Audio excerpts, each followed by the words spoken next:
Wooden ಎಂಗ್ರೇವಿಂಗ್ ಹೇಗ್ ಮಾಡೋದು ನೀವು ಮಾಡ್ತಿದ್ದೀರಲ್ಲ, ನಮ್ಮ ಹತ್ರನೂ ಲೇಸರ್ ಮಿಷಿನ್ ಇದೆ, ನಾವು ವುಡನ್ ಎಂಗ್ರೇವಿಂಗ್ ಮಾಡ್ಕೋಬೇಕು ಅನ್ಕೊಂಡಿದೀವಿ ಅಂತ ಕೇಳ್ತಿದ್ರು. ಅವ್ರಿಗೋಸ್ಕರ ಎಸ್ಪೆಷಲಿ ಈ ವಿಡಿಯೋ ಮಾಡ್ತಾ ಇದೀವಿ. ಈ ವಿಡಿಯೋದಲ್ಲಿ ನಿಮಗೆ ವುಡನ್ ಎಂಗ್ರೇವಿಂಗ್ ನಾವು ಹೇಗ್ ಮಾಡ್ತೀವಿ ಅಂತ ಡೀಟೇಲ್ ಆಗಿ ಎಕ್ಸ್ಪ್ಲೈನ್ ಮಾಡಿದೀವಿ. ಸೊ ಇದನ್ನು ಫಾಲೋ ಮಾಡಿ ನೀವು ಸಹ ನಿಮ್ಮ ವುಡನ್ ಎಂಗ್ರೇವಿಂಗ್ ಬಿಸ್ನೆಸ್ ನ ಶುರು ಮಾಡಬಹುದು. ಸೊ ವುಡನ್ ಎಂಗ್ರೇವಿಂಗ್ ಮೊದಲು ನಾವು ಕೋರಲ್ ಡ್ರಾ ಅಥವಾ ಫೋಟೋಶಾಪ್ ನೀವು ಯಾವ ಸಾಫ್ಟ್ವೇರ್ ಯೂಸ್ ಮಾಡ್ತೀರಾ ಅದ್ರ ಪ್ರಕಾರ ಈ ಥರ ಫೋಟೋನ ಬ್ಲ್ಯಾಕ್ ಆ್ಯಂಡ್ ವೈಟ್ ಮಾಡಿಕೊಂಡು ಬೇಕಾಗಿರೋ ಟೆಕ್ಸ್ಟು ಡಿಸೈನ್ ಎಲ್ಲ ಹಾಕಿ ಈ ಥರ ಒಂದು ಬ್ಲ್ಯಾಕ್ ಆ್ಯಂಡ್ ವೈಟಲ್ಲಿ ಇಮೇಜ್ನ ಕ್ರಿಯೇಟ್ ಮಾಡ್ಕೋಬೇಕಾಗುತ್ತೆ. ಸೊ ಇದಕ್ಕೆ ನೀವು ಯಾವ ವುಡ್ಗೆ ಎಂಗ್ರೇವ್ ಮಾಡ್ತೀರಾ ಫಸ್ಟ್ ಆ ವುಡ್ ಸೈಜ್ ತಗೊಳ್ಳಿ. ಇನ್ ಕೇಸ್ ನೀವು 8x10 ತಗೊಳ್ತಿದ್ದೀರಾ ಅಂದರೆ 8x10 ಇನ್ಸೈಡ್ ಏನಿದೆ ಎಂಗ್ರೇವಿಂಗ್ ಪಾರ್ಟು ಆ ಒಂದು ಸೈಜ್ನ ನೀವು ಫೋಟೋಶಾಪ್ ಅಥವಾ ಕೋರಲ್ ಡ್ರಲ್ಲಿ ಹಾಕ್ಕೊಂಡು ಅದರೊಳಗಡೆ ಡಿಸೈನ್ನ ರೆಡಿ ಮಾಡ್ಕೊಳ್ಳಿ. ಡಿಸೈನ್ ರೆಡಿ ಆದಮೇಲೆ ಈಗ ಇದನ್ನು ಲೇಸರ್ ಎಂಗ್ರೇವಿಂಗ್ ಮಿಷಿನ್ಗೆ ನಮ್ಗೆ ಹೇಗೆ ರಿಕ್ವೈರ್ಮೆಂಟ್ ಇರುತ್ತೋ ಆ ಫೈಲು ಲೇಸರ್ ಎಂಗ್ರೇವಿಂಗ್ ಮಿಷಿನಲ್ಲಿ ಏನು ಫಾರ್ಮೆಟ್ ರಿಕ್ವೈರ್ಮೆಂಟ್ ಇರುತ್ತೋ ಅದ್ರ ಪ್ರಕಾರ ನಾವು ಕನ್ವರ್ಟ್ ಮಾಡ್ಕೋಬೇಕು. ಆ ಪ್ರೋಸೆಸ್ ಈಗ ತೋರಿಸ್ತೀನಿ ನೋಡಿ. ಸೊ ಈ ಫೈಲ್ನ ನಾವೀಗ ಒಂದು ಆನ್ಲೈನ್ ವೆಬ್ಸೈಟ್ ಐತೆ, ಸೊ ಅದ್ರ ಮುಖಾಂತರ ನಾವು ನಮ್ಮ ಲೇಸರ್ ಮಿಷಿನಲ್ಲಿ ಏನು ಫಾರ್ಮೆಟ್ ಇದೆಯೋ ಅದಕ್ಕೆ ಕನ್ವರ್ಟ್ ಮಾಡ್ಕೊತೀವಿ. ಸೊ ನಾವು ಈಗ ಡಿಸೈನ್ ರೆಡಿ ಮಾಡಿ ಇಟ್ಕೊಂಡಿರೋ ಫೈಲ್ನ ಸೆಲೆಕ್ಟ್ ಮಾಡಿ ಈ ಥರ ಒಂದು ಗ್ರೇ ಸ್ಕೇಲ್ ಕಲರ್ ಅಂತ ಕೇಳುತ್ತೆ, ಗ್ರೇ ಸ್ಕೇಲ್ ಸೆಲೆಕ್ಟ್ ಮಾಡಿಕೊಂಡು ಇಮೇಜ್ನ ಅಪ್ಲೋಡ್ ಮಾಡಿ. ಸೊ ಒಂದು 5-10 ಸೆಕೆಂಡ್ಸ್ ಟೈಮ್ ತೊಗೊಳುತ್ತೆ. ಇಮೇಜ್ ರೆಡಿ ಆದಮೇಲೆ ನೋಡಿ ಈ ಥರ ಒಂದು ಫಾರ್ಮೆಟಲ್ಲಿ ನಿಮ್ಗೆ ತೋರಿಸ್ಕೊಡುತ್ತೆ.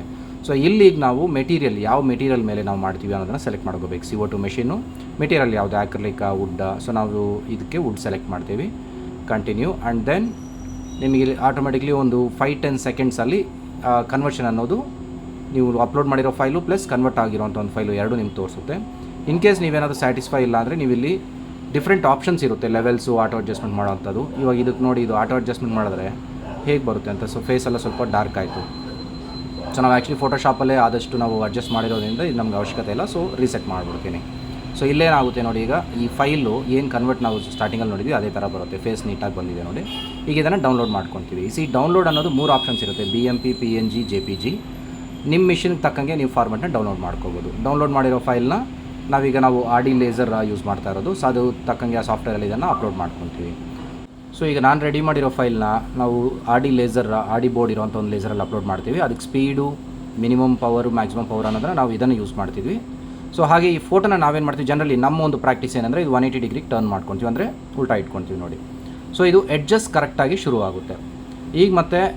ಈಗ ವುಡ್ಡು ಹೆಡ್ ಎಲ್ಲಿಂದ, ಲೇಸರ್ ಹೆಡ್ ಎಲ್ಲಿಂದ, ನಾಸಲ್ ಎಲ್ಲಿಂದ ಸ್ಟಾರ್ಟ್ ಆಗುತ್ತೆ, ಸೊ ಹೇಗೆ ಅದನ್ನು ಎಕ್ಸಾಕ್ಟ್ಲಿ ಕೂರಿಸೋದು ಅನ್ನೋದನ್ನು ಒಂದು ಮೈನ್ಯೂಟ್ ಒಂದು ಟೆಕ್ನಿಕನ್ನು ನೀವು ಫಾಲೋ ಮಾಡಿದ್ರೆ ಸಾಕು. So would first of all nasal ನಿಮ್ಗೆ ಏನು ಹೈಟ್ ಕೊಟ್ಟಿರ್ತಾರೋ ಮಿಷಿನ್ ಸೆಲ್ ಮಾಡಬೇಕು, ಅದ್ರ ತಕ್ಕಂಗೆ ಹೈಟ್ ಅಡ್ಜಸ್ಟ್ ಮಾಡ್ಕೊಳ್ಳಿ. 5 mm 10 mm ಅಡ್ಜಸ್ಟ್ ಮಾಡಿಕೊಂಡು ಇದನ್ನು ಕಟ್ ಸ್ಕೇಲ್ ಮಾಡ್ಕೋಬೇಕು. ಫಸ್ಟ್ ಆಫ್ ಆಲ್ ನಿಮ್ಗೆ ಆಡಿ ಲೇಸರಲ್ಲಿ ನನಗೆ ಈ ಆಪ್ಷನ್ ಬರುತ್ತೆ, ಕಟ್ ಸ್ಕೇಲ್ ಅಂತ ಒಂದು ಆಪ್ಷನ್ ಇರುತ್ತೆ. ಸೊ ಇದರಲ್ಲಿ ಏನಾಗುತ್ತೆ, ಎಕ್ಸಾಕ್ಟ್ ಫೈಲ್ ಅದೇನಿದೆಯೋ ನಮ್ಮ ಡಿಸೈನ್ ಫೈಲು ಅದಕ್ಕೆ ತಕ್ಕಂಗೆ ಅದು ಔಟ್ಲೈನ್ ಕೊಡುತ್ತೆ.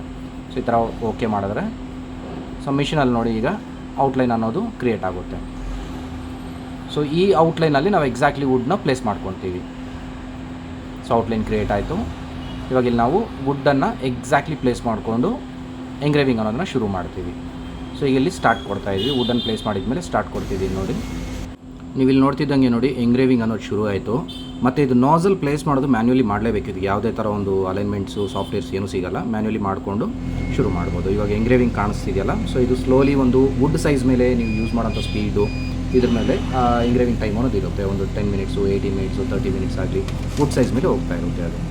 ಸೊ ಈಗ ಫೈನಲ್ ಪ್ರಾಡಕ್ಟ್ ನೋಡ್ಬೋದು. ಸೊ ನಾವು ಕೊಟ್ಟಿರೋ ಒಂದು ಸ್ಪೀಡು, ಅಕ್ಯುರಸಿ ಪ್ರಕಾರ ಏನು ಔಟ್ಪುಟ್ ಬಂದಿದೆ ಅಂತ. ಇದು 12 mm ಬಾಲ್ಟಿಕ್ ಬೆಚ್ ವುಡ್ ಅಂತ ಕೇಳ್ತಾರೆ. ಇನ್ ಕೇಸ್ ನಿಮ್ಗೆ ಏನಾದರೂ ಬ್ಲ್ಯಾಂಕ್ ಸಪ್ಲೈ ಬೇಕಂದ್ರೆ ನಮ್ಮಲ್ಲಿ ಸಿಗುತ್ತೆ. myalbumzone.com ಅಂತ ನಮ್ಮ ವೆಬ್ಸೈಟು. ಕೆಳಗಿನ ನಂಬರ್ಗೆ ವಾಟ್ಸಪ್ ಮಾಡಿ. Thank you.